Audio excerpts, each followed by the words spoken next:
Well, thank you very much, Peter. Always a challenge to follow you and with all of your passion. First of all, good afternoon, friends. May I also extend a warm welcome to all of you who have traveled here to Halifax. And today, we are gathered on the traditional territory of the Mi'kmaq people who have lived upon this land for generations. It's truly an honor and, quite frankly, a privilege to be in this room, to have the opportunity to welcome you to the 16th Halifax International Security Forum.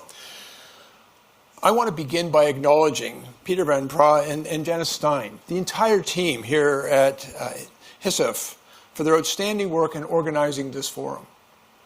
I think you've made a huge difference for many of us in that you've given us an opportunity to come together, to learn from each other, to engage in an important dialogue. You've challenged our perspectives and our thinking, but you've given us an opportunity to learn. I think it's a unique chance we are given for all democracies to be able to talk freely and openly, with candor and with honesty. And it leads to frank conversations about the challenges that we all face, and hopefully to meaningful collaboration among all of us. Peter, every year you have provided us with the opportunity to come together and to speak on the defense and security environment. You make and continue to make a difference, and our thanks and sincere gratitude to your entire team for making that possible. Ladies and gentlemen, when I came to Halifax last year, as Peter indicated, I had been in my current role for about 3 months. And I know that there were a number of people on my team who wanted me to come to Halifax and paint a rather rosy picture of Canada's work in defense. They wanted me to come here and tell you that we were doing awesome. Everything was great. But I knew that wasn't true. And so I felt very strongly that although I had some good things to say about things that we were doing, I didn't want to give that speech to you all because it would not have been candid. It would not have been frank. It would not have been honest. And this is the forum for open and honest conversation between friends. And so when I came here last year, I spoke about what we needed to do going forward. And I tried to be honest with all of you. Canada needed to do more. We needed to go faster. We needed to spend more money. But it wasn't simply to meet a spending metric provided by our friends and allies and a spending metric that we had committed to. It was because we needed to invest in our own national defense. We needed to invest in our own armed forces. We needed to support the remarkable men and women who choose to serve their country in uniform and defend their country. We also had to live up to our obligations to our international partners, our friends and our allies. We had made commitments, and I think through decades of underinvestment, we were not fulfilling that promise, and we needed to do more. The discussions that we had here, I think really was an opportunity for us to learn how to go forward together. Now, the increasing threats of our adversaries, Peter's already articulated them very well, and of course with the compelling video that he shared. But certainly, the activities of our adversaries like China and Russia, Iran and North Korea are global, and they're in fact interrelated. They are intended to challenge the international order that has kept us all safe and prosperous, and so instability among our own people and within our own nations. And it demands an appropriate, united, and strong response from us. As you all know, Russia's brutal and illegal invasion of Ukraine has directly challenged the rules-based international order that has kept us safe for over 80 years. And let us acknowledge the people of Ukraine who have been bravely facing that challenge. Their men and women who are on the very front lines, who have sacrificed not just with their energy, but with their blood. And they are fighting for freedom and democracy. And I also want to take the opportunity to acknowledge the Speaker and the entire Ukrainian delegation. Thank you for taking the time to be here. We are inspired by your example, your strength, and your resolve.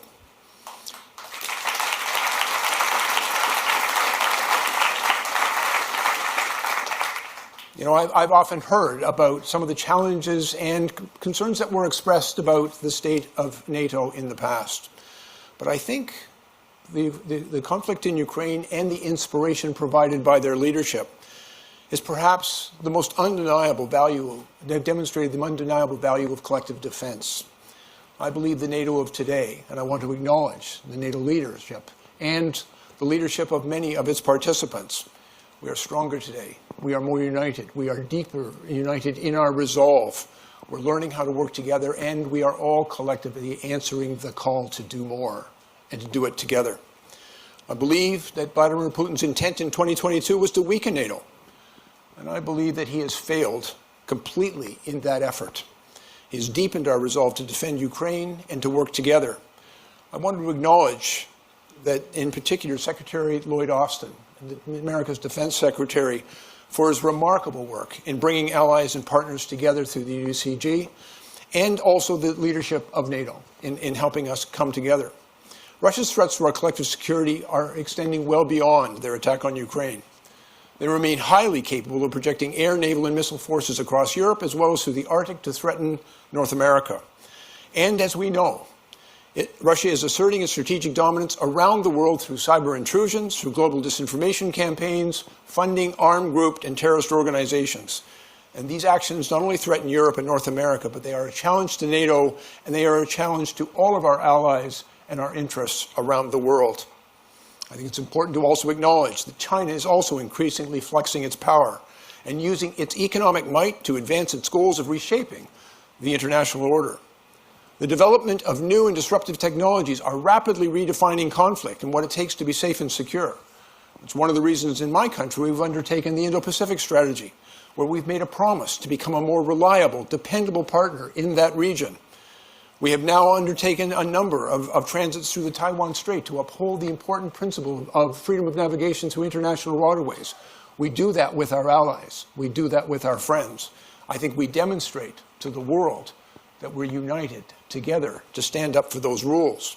And I think all of us working together is an important part of our efforts to counter China's growing influence in the region and globally. We're also challenged by climate change, and it's having a transformational effect on our threat landscape. And in our own Arctic, in Canada, we're finding our Arctic is warming at 4 times the global average, and it's becoming increasingly accessible.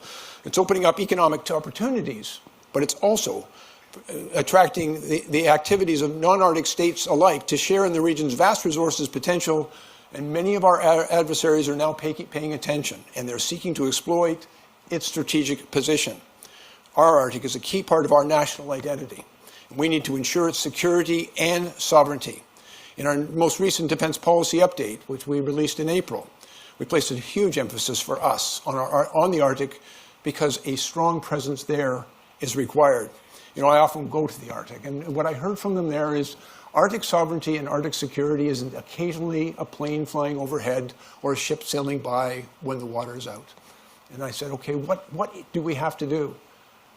And it was rather startling. They said infrastructure. We need you to build highways.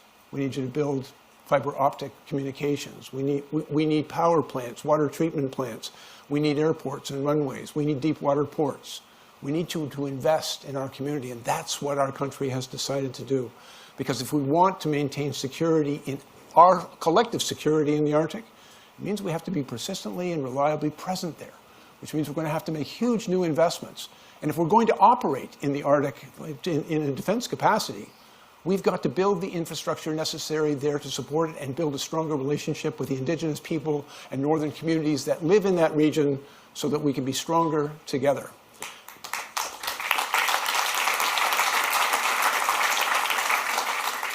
I think our greatest strength is on display right here in this room. Our collective defense, our shared vision of a free and secure world adhering to shared and respected values. It's why we gather here at the Halifax International Security Forum. And I understand we may not all agree on everything, but as democracies, we share common values and a united desire for safety and security and our prosperity. And we should make no mistake about this. Each of our individually national prosperities and global prosperity for the entire free world depends on our shared security. It's that collective commitment to defense that has led to a stronger NATO and working in partnerships on common goals and challenges. And for example, in the face of China and Russia's push into the Arctic, we have recently formed the Northern Defense Dialogue with like-minded Arctic nations. We know that as that area becomes more accessible to our potential adversaries, as the Arctic melts and as it could easily potentially become the main point of transit between Europe and Asian economies of trade, We know that we need to work together to a peaceful and prosperous future for the region, one where international rules are respected and adhered to.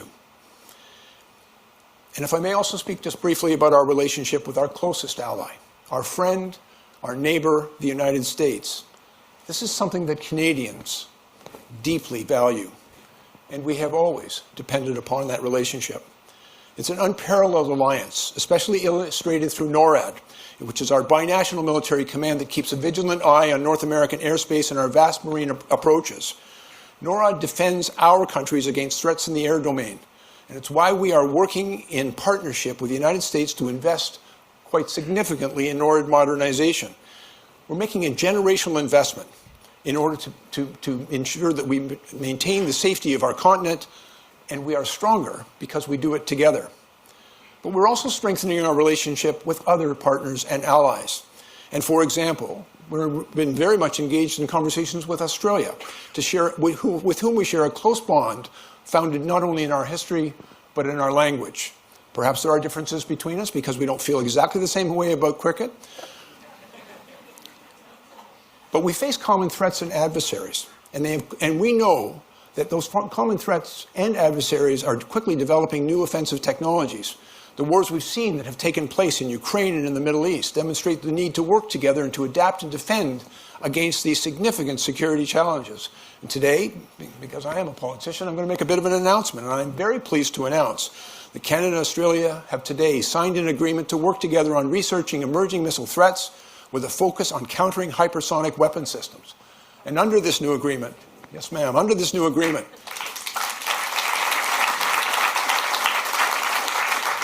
which is very closely tied to all of our efforts collectively together on NORAD modernization, but under this agreement, Defence Research and Development Canada is going to work with Australian Defence Science and Technology Group to develop a range of solutions, and it's going to require an investment from both countries of $237 million over the next 5 years. Australia will match that contribution, and again, together, we will get to the solutions that we are going to require to defend ourselves in the new threat environment. Finally, I'd like to close, if I may, by acknowledging the members of my Canadian Armed Forces, and I am very honored to be here today with our new Chief of Defence, an extraordinarily capable and qualified commander who has brought a new vision and energy to our Canadian Armed Forces. The work that our sailors and our soldiers and our aviators and special forces and Canadian Rangers do every day is a huge part of what keeps our nation safe. And nothing that we do would be possible without them and without their support of their families and those who love them. That's why we are absolutely committed to continuing to attract the best talent from right across Canada. And equally important, we're making measurable progress so that our military members know that they can work in an environment which is safe, and respectful, and supportive. We have that obligation to them, and we're going to live up to that obligation.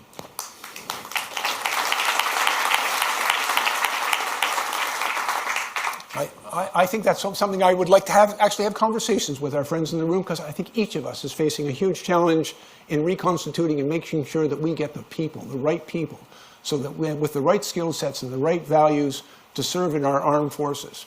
We are absolutely committed to investing in those people, and we are taking every opportunity to learn from others on how to do this right.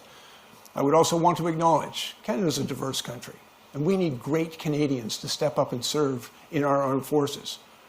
And for us, that includes great women, great Indigenous candidates, great diverse peoples, great Canadians to serve in the armed forces.